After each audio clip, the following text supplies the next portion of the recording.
When I say VR game, what comes to mind? Blade Sorcery, Boneworks, Half-Life Alyx, maybe even VR chat? Well, something I'm certain came to the minds of most of you, probably because it's on the screen right now, is The Walking Dead Saints and Sinners. It's a VR classic at this point. It stood around games like Boneworks and Blade Sorcery to break the mold of what VR was at the time and define what it is now and will continue to be. It added weight and fear to a VR title, which was something that it was severely lacking at the time. It was also a Walking Dead game, which was great, and it gave it an automatic fan base. It's an amazing game, objectively. So many people, including me, expected the sequel to be great, because the first game was great. And well, it wasn't. Before I talk about why The Walking Dead Saints and Sinners Chapter 2 Retribution was bad, I need to explain why the first one was so good. The end of 2019 and the beginning of 2020 kind of defined what VR would become. There weren't many good VR games, but things like Half-Life Alyx, Boneworks, and The Walking Dead Saints and Sinners, which came out in January of 2020, were amazing, and helped push this industry forward. But Saints and Sinners was different from Boneworks and Half-Life Alyx and pretty much every other VR game on the market, because it was a survival game. It was really the only VR survival game. And just like in survival games like Rust and Ark, it made you feel powerless, which isn't really common in VR games. In Blade Sorcery, for example, there comes a point in the game where you're completely unstoppable, and there's really no risk in the game, which makes it a little less fun. In Saints and Sinners, even if you have every single blueprint, and you got the ones to improve all your stats, there's still a chance a bunch of zombies spawn in one room or one area and swarm you, or you walk in somewhere and take a shotgun to the face from another survivor. Leveling does make survival easier, but it doesn't make it certain. It's an extremely well-balanced zombie experience. Something it also excels at is the story. Now, it's not Red Dead Redemption 2 level, but it's certainly good.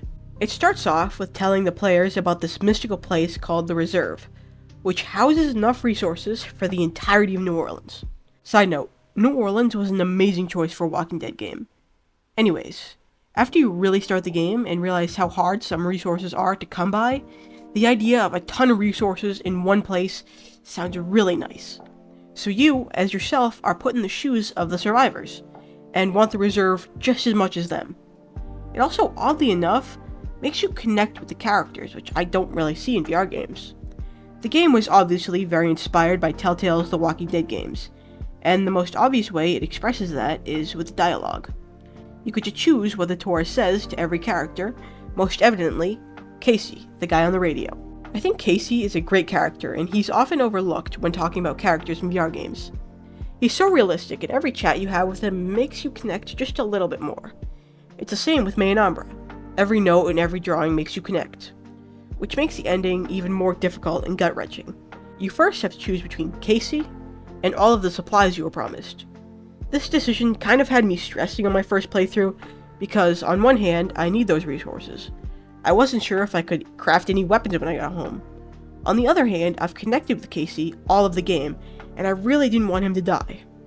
It's a tough choice, and either one will leave you with a bad taste in your mouth. You then have to choose between killing May and letting her bring a whole bunch of walkers down on the church. This one isn't as hard, because, she's trying to kill you, but it definitely gets you thinking. It was one of my first VR games, and is still top 3.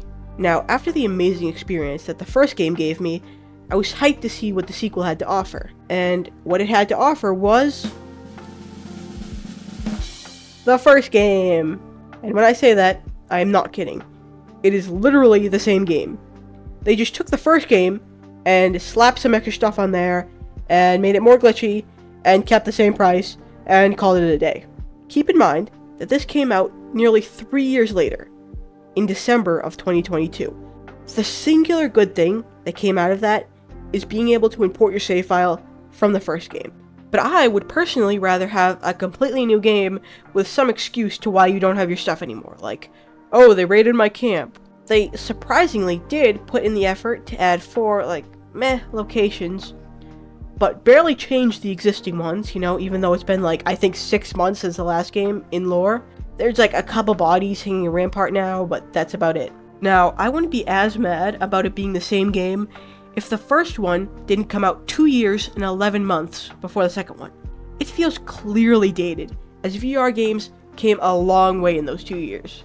The first game excelled in VR and held up okay, but this one came out 2 years later and kind of regressed. There were also a ton of glitches, the most infamous one being a crash that would happen when you use the chainsaw, the staple weapon of the game, against the armored walker, the staple enemy of the game. It's like, I don't understand how it happens. This lasted 2 weeks into launch too. There's also a ton of cut content that really confuses me. There was this one very clear scene in the trailer where the Axeman Garrick chases you, and that just wasn't in the game at all. Like, huh? Would have been so cool. There's also a bunch of weapon skins that should have been easily added in, the 3 years they had for development. I'm not sure what kind of development hell this game went through to end up like this, but it must have been bad. There's also the story, which I think is just kind of not good, and one reason for that is the characters. I do not care about a single one of them. We would always meet them in person, and the character models and animations and stuff in this game just aren't good. Like, ew.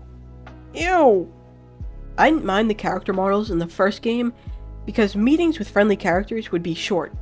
You meet May twice and Casey once. But in this game, each encounter just drags on and drags on. You want me to stare at this for 3 minutes? No thank you. In the first game, you could do other stuff while listening to May's notes, or admire your home while Casey was talking on the radio. There is not a single likable character that I want to listen to or look at in this game. Like, there's one moment in the game where this pastor dude wants to kill himself, and you have to go on for, I think it's like 5 minutes, and pretend that you care. Like, oh no, don't kill yourself. That would be really bad. If it were May or Casey here, I'd actually be interested. This game is a glorified DLC. That's the point I'm trying to make. It should not, and it should never have been its own game. It should have been like a $20 DLC. I feel like it's more worth $20 than the $40 it is, which is the same price as the first game. Charging players the same price for half the work is not right. This game obviously needed a lot of work, and should have been its completely own thing, instead of a glorified, overpriced DLC. But it wasn't, for God knows what reason. Skydance could have made another classic if they just decided to, think for once. But, maybe they'll redeem themselves with Behemoth that's coming out on December 5th. I will be checking that out because it does look really good. Anyways, thanks for watching. This video was made as fast as possible because I had to scrap another project for the time being, so excuse me for not having all the proper footage. I have a Discord, it's linked at the top of the description. Consider joining if you want to talk to me about anything. And again, thanks for watching.